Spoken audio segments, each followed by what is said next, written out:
ہمیں قرآن کو سیکھنا لازمی ہو گیا کہ ہم قرآن کو سیکھیں۔ آج قرآن کے نام پر جو غیر مسلم ہے، جو اور ہیں، وہ قرآن کو پڑھتے ہیں اسی لیے تاکہ اس میں سرچ کریں، دیکھیں اس میں کیا کیا منفی باتیں نکال کر عوام کو جو ہے نا دین سے ہٹانے کی کوشش کرتے ہیں۔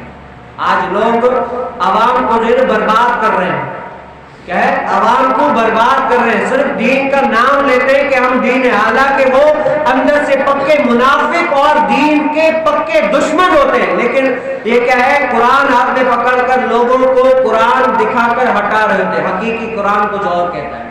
اور قرآن کا یہ اعجاز ہے کہ قرآن کے حرفوں میں کوئی بھی ڈنڈی نہیں مار سکتا۔ قرآن میں نہ ایک حرف زیادہ کر سکتا ہے، نہ ایک حرف کم کر سکتا ہے، کسی میں اتنی مجال ہی نہیں ہے، ڈنڈی نہیں مار سکتا کہ قرآن کو بڑھائے یا کم کرے، کسی میں بڑے سے بڑے لوگوں میں اتنی طاقت نہیں ہے کہ قرآن کو بڑھائے یا کم کرے، کوئی بھی ڈنڈی نہیں مار سکتا۔ لیکن قرآن کو غلط کیسے پھیلاتے ہیں؟ قرآن کو جب لوگ غلط پھیلاتے ہیں نا، وہ اس طرح کے قرآن پڑھ کے قرآن کی تفسیر میں ڈنڈی مار لیتے ہیں۔ قرآن کو تو نہیں بدل سکتے، جو بدلے گا وہ کافر ہے، ایک حرف کم کرے یا بڑھائے وہ کافر ہے۔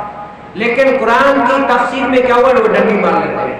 قرآن کی تفسیر میں قرآن کچھ اور کہہ رہا ہوتا ہے، لیکن وہ صاحب جو سامنے جاہل بیٹھے ہوتے ہیں وہ قرآن کو پڑھ کر عام لوگوں کے اوپر جو مشرکوں کے لیے آیت ہے وہ مسلمانوں کے اوپر چپکائیں گے، جو منافقوں کے لیے وہ آیت ہے وہ کیا جو اللہ تعالیٰ کے ولیوں کے پاس جائیں گے ان کے پاس چپکائیں گے۔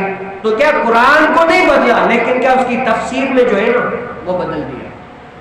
اب عام وہ تو کہہ دی کہ واقعی قرآن جو ہمیں قرآن کا اتنا ادب ہے کہ جہاں قرآن کا نام آ جائے ہم سر جھکا لیتے ہیں، اتنا ادب ہے، لیکن کیا قرآن کے تفسیر میں ڈنڈی مار لیتے ہیں۔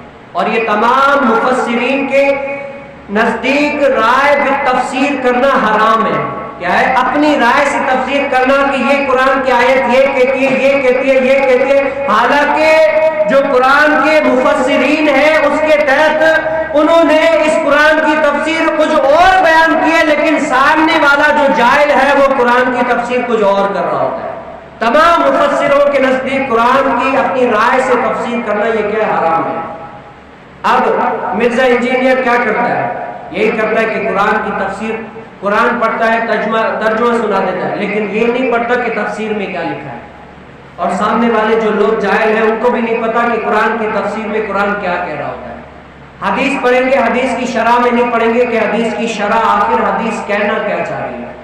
آج سے ہمارا یہ ایک چیلنج ہے کہ اگر کوئی قرآن کی تفسیر اور حدیث کی شرح پڑھ لے نا، اگر یہ پڑھ لے تو ان کی دکان ہونا بند ہو جائے گی چلنا، یا تو وہ پکے سنی بنیں گے یا ان کی دکان بند ہو جائے گی۔